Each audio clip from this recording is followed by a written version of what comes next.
আল্লাহর দল কয়টা? আল্লাহর দল কয়টা? রাসূলের দল কয়টা? উলাইকা হিজবুল্লাহ আলা ইন্না হিজবাল্লাহি হুমুল মুফলিহুন। আল্লাহ রাব্বুল আলামিন বলছেন আল্লাহ তার রাসূলের দল হলো একটা, আর ওই দলটাই হলো সফল। ওই দল কি হয়ে গেল? সফল হয়ে গেল। আজকে পৃথিবীর বুকে, এই পৃথিবীর মানচিত্রের ভিতরে যত দল আমরা দেখতে পাই, নাম থাকতে পারে ইসলামিক দল, যদি সেই দলের ভিতরে ইসলামের কার্যকলাপ যদি না থাকে, রাসূলুল্লাহ সাল্লাল্লাহু আলাইহি ওয়াসাল্লামের আদর্শ যদি না থাকে, তাহলে নাম থাকতে পারবে ইসলামী আন্দোলন, কিন্তু ওই দল হবে শয়তানের দল। উলাইকা হিজবুশ শাইতান আলা ইন্না হিজবাশ শাইতানি হুমুল খাসিরুন। আমার আল্লাহ রাব্বুল আলামিন বলেন ইসলামী দল ছাড়া, আল্লাহর দল ব্যতীত, তাওহীদপন্থী ছাড়া এই পৃথিবীর মধ্যে যত দল রয়েছে সমস্ত দল হলো শয়তানের দল। আর শয়তানের দলের অন্তর্ভুক্ত যারা হবে, আল্লাহ রাব্বুল আলামিন বলেন ওয়াউলাইকা হুমুল খাসিরুন, তারা হবে ক্ষতিগ্রস্তের অন্তর্ভুক্ত। এবার আল্লাহ সুবহানাহু ওয়া তাআলা যে দলের কথা বলেছেন, যে পথের কথা বলেছেন, যে তরিকার কথা বলেছেন, এটা আমরা কোরআনকে জিজ্ঞাসা করি, কোরআন তুমি বলে দাও আল্লাহ রাব্বুল আলামিন কোন পথের কথা বলেছেন, কোন দলের কথা বলেছেন। কোরআনকে প্রশ্ন করেন, কোরআন জবাব দিয়ে দিবে। ওই জবাব শুনে যদি কোনো আল্লাহর বান্দা বর্জন করে থাকে, বার্গেনিং করে থাকে, তাহলে স্পষ্টভাবে আমরা এটা বলে দিতে পারি যে কোরআনের সাথে বিরোধিতা করে আজ পর্যন্ত কোনো মানুষ টিকতে পারে নাই। কোরআনের সাথে বিরোধিতা করে, রাসূলের আদর্শের সাথে বিরোধিতা করে পৃথিবীর মানচিত্রে এমন কোনো প্রমাণ পাওয়া যায় না যে ওই ব্যক্তি আল্লাহর জমিনে সম্মানের সহিত রয়েছে, ইজ্জতের সহিত রয়েছে, ওই ব্যক্তি চিরস্থায়ীভাবে রয়েছে। আব্দুল্লাহ ইবনে মাসউদ রাদিয়াল্লাহু থেকে বর্ণিত, তিনি বলেন রাসূলুল্লাহ সাল্লাল্লাহু আলাইহি ওয়াসাল্লাম সাহাবীদের সাথে কথা বলছেন, আর এমন সময় আব্দুল্লাহ ইবনে মাসউদ রাদিয়াল্লাহু তাআলা আনহুকে বলছেন, আব্দুল্লাহ ইবনে মাসউদ, পৃথিবীর মধ্যে যখন তুমি চলাচল করবে, এই পৃথিবীর মধ্যে যখন মানুষ ইসলাম ধর্মের অনুসারী হয়ে চলাচল করবে, তখন এই ব্যক্তিদেরকে ওই হক পথ থেকে, মুস্তাকিমের পথ থেকে, আল্লাহর পথ থেকে, আমি নবী মুহাম্মদ রাসূলুল্লাহ সাল্লাল্লাহু আলাইহি ওয়াসাল্লামের আদর্শের পথ থেকে বর্জন করার জন্য, বিস্তৃত করার জন্য শত শত নয়, হাজার হাজার পথ আবিষ্কার করবে। আল্লাহ রাসূল সাল্লাল্লাহু আলাইহি ওয়াসাল্লামের কাছে ওই নাজিল হলেন এভাবে, আল্লাহ রাসূল সাল্লাল্লাহু আলাইহি ওয়াসাল্লাম বলছেন ওয়া আন্না হাদা সিরাতি মুস্তাকিমান ফাত্তাবিউ ওয়া লা তাত্তাবিউস সুবুলা ওয়া তাফাররাকা বিকুম আন সাবিলি।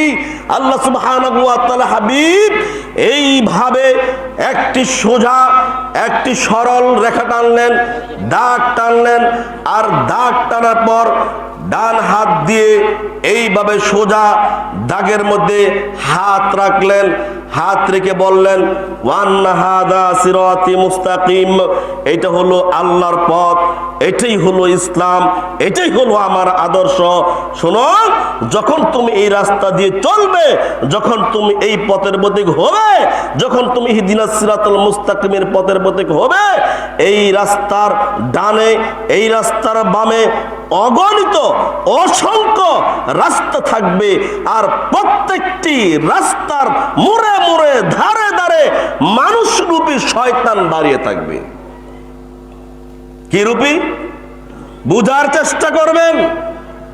আল্লাহ সুবহানাহু ওয়া তাআলা হাবিব স্পষ্টভাবে বলতে পারতেন যে শয়তান দাঁড়িয়ে থাকবে। এই কথাটা আল্লাহর নবী বলেন নাই, আল্লাহর নবী বলেছেন যে মানুষরূপী শয়তান দাঁড়িয়ে থাকবে। অতএব বুঝতে হবে ইসলাম ধর্ম ব্যতীত ইসলামের নাম দিয়ে যদি কোনো মানুষ ভিন্ন রকমের আমল শিক্ষা দিয়ে থাকে, বুঝতে হবে আল্লাহর নবীর আদর্শকে জ্যান্ত জবাই করে মানুষ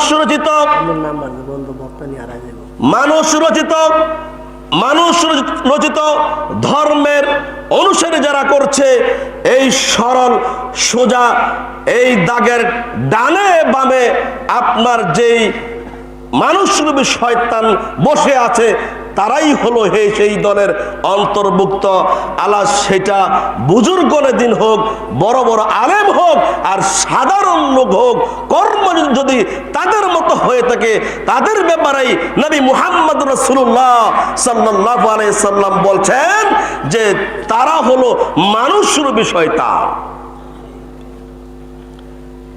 একমাত্র আল্লাহ সুবহানাহু ওয়া তাআলার দ্বীন, আল্লাহ রাব্বুল আলামিনের মনোনীত ধর্ম ইসলাম ধর্মের বাইরে যদি কোনো মানুষ কাজ করে থাকে, এটা গ্রহণযোগ্য হবে না। আর যদি কেউ বর্জন করে দেয়, এর ফল কি, এর রেজাল্ট কি শুনুন। এখানে যারা আসছেন আপনাদেরকে দুটি বিষয় সুসংবাদ দিয়ে যাব ইনশাআল্লাহ। জান্নাতে যাওয়ার অতি সহজ পথ কি? আল্লাহ সুবহানাহু ওয়া তাআলা তার মহাগ্রন্থ আল কুরআনুল কারীমের ভিতরে ঘোষণা করলেন, কুল ইন কুনতুম তুহিব্বুনাল্লাহ ফাত্তাবিউনি ইউহিব্বুকুমুল্লাহ ওয়া ইয়াগফির লাকুম যুনুবাকুম আল্লাহু গফুরুর রহিম। আল্লাহর নবীকে আল্লাহ রাব্বুল আলামিন বলছেন, হে নবী আপনি বলে দিন, ইন কুনতুম তুহিব্বুনাল্লাহ, আল্লাহর ভালোবাসা যদি তুমি পেতে চাও, আল্লাহর দয়া যদি তুমি পেতে চাও, আল্লাহর রহমত যদি তুমি পেতে চাও, ফাত্তাবিউনি ইউহিব্বুকুমুল্লাহ, তাহলে আমি নবী মুহাম্মদ রাসূলুল্লাহ সাল্লাল্লাহু আলাইহি ওয়াসাল্লামকে অনুকরণ করো। এর মধ্যে আপনাকে কি লাভ হবে, আপনার লাভবান কি, লস কি? আল্লাহ সুবহানাহু ওয়া তাআলা বলছেন, ওয়া ইয়াগফির লাকুম যুনুবাকুম, তাহলে তোমার জীবনের যাবতীয় সমস্ত গুনাহখাতা আমার রব আপনি ক্ষমা করে দিবেন। কত বৎসরের? বছর উল্লেখ আছে? কথা বলতে হবে। বছর উল্লেখ আছে? কাল, যৌবন কালের, হ্যাঁ, বৃদ্ধ হয়ে গেছেন, আপনার জীবনের যাবতীয় গুনাহখাতা আল্লাহ সুবহানাহু ওয়া তাআলা মাফ করে দিবেন। সুবহানাল্লাহ।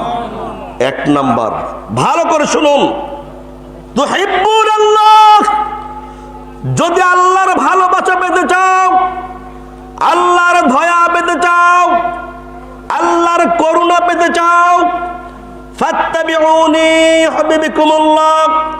আল্লাহ সুবহানাহু ওয়া তাআলা বলছেন, নবীকে বলছেন, নবী আপনি বলে দিন, তাহলে যেন তোমাকে মেনে নেয়।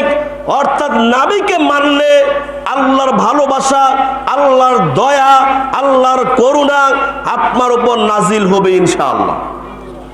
দ্বিতীয়ত আল্লাহ সুবহানাহু ওয়া তাআলা বলছেন, ইউহিব্বুকুমুল্লাহ ওয়া ইয়াগফির লাকুম যুনুবাকুম, আর তোমার জিন্দেগীর যাবতীয় গুনাহখাতা আল্লাহ রাব্বুল আলামিন মাফ করে দিবেন।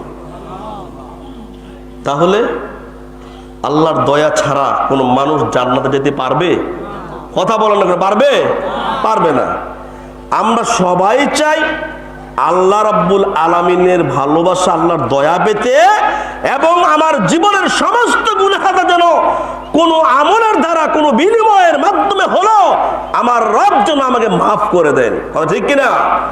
এখানে যারা আমরা এসেছি একটু সওয়াব হবে এজন্য আসি নাই? কথা বলে না, সওয়াবের জন্য আসি নাই, যাতে করে আমাদের এই যে সামনে, আমাদের পিছনে শত শত হাজার হাজার মানুষ মৃত্যুবরণ করে এখানে শুয়ে আছে, উপরে আমরা চলাচল কথা বলছি, মাইক দিয়ে কথা বলছি, তারা শ্রবণ করতে পারছে না, তারা আপনাদের জবাব তারা দিতে পারছে না, তারা নিচে আর আমি আর আপনি উপরে।